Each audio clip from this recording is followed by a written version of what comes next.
might remember a couple months ago in Oklahoma Gardening when Brenda planted our stellar geranium garden. Now these geraniums are really special to us. They have beautiful patterns on the foliage, the flowers were gorgeous, and we sited them under our trellis where we had hanging baskets with a trellis in the background to give them some afternoon shadows to keep them cool.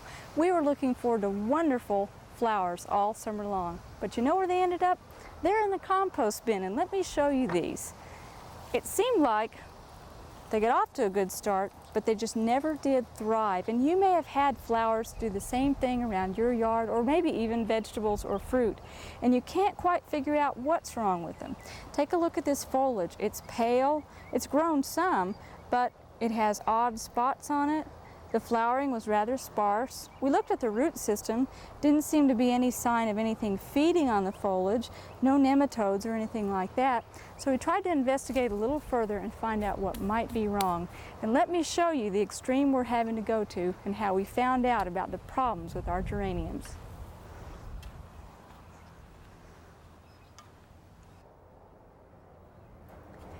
After looking this bed up and down, what we realized is that we might have a problem with our soil. In fact, it might be a fertility problem, because for 10 years we've hung hanging baskets from this trellis up here. And plants in hanging baskets usually require regular feedings through the summer, and there's a lot of leachate that comes out the bottom of it as they are watered. So we had the soil tested, and what we found out is that we had excessive levels of potassium. Now normally on a good soil test, your potassium ought to be around 250, but ours was off the charts. It stopped at 1,000, and who knows how much higher it was, but we know for sure we have 4 times the amount of potassium we need in here. Now there's several options for a home gardener if you have excessive levels of fertility in your soils, but for us we felt we needed to excavate because this is a fairly small bed.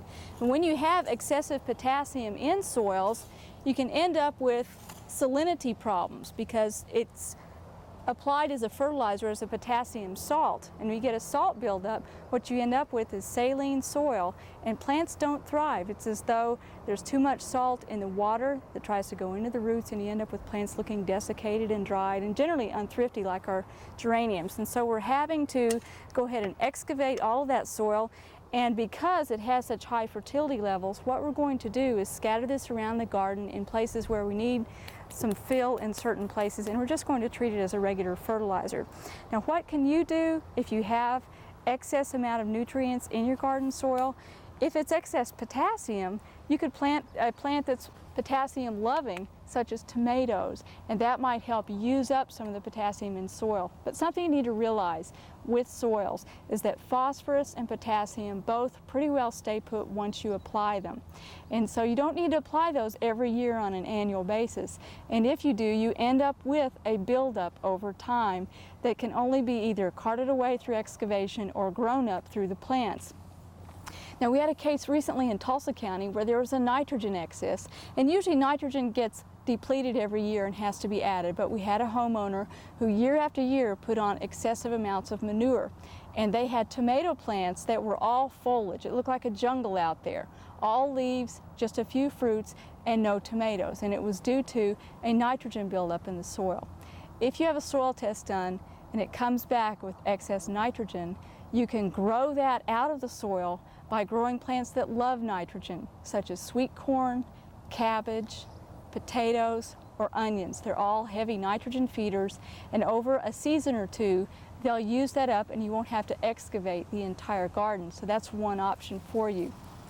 Now, if you haven't had your soil tested in a couple of years, you might want to do that. This is a great time to do it. The soil testing lab is not in a rush period like it is in the fall and winter when wheat farmers send in their soil samples, and in the wintertime when the other growers send their samples in.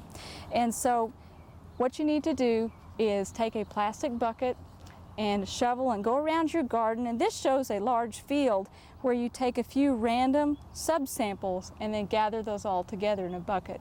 In a large garden area, if you'll just pull 4 or 5 subsamples by using your shovel and taking just the center slice of soil out of it down to a depth of 6 inches, mix that in a bucket, and then bring to the extension office 1 pint of dry soil. It's enough to fill this special bag that's used to be mailed to Stillwater. And the soil has to be dry because our postal budgets will not sustain mailing mud to still water. It's a whole lot heavier, so we need dry soil, and the results will come back in about 2 weeks telling you what your nitrogen, phosphorus, or potassium levels are.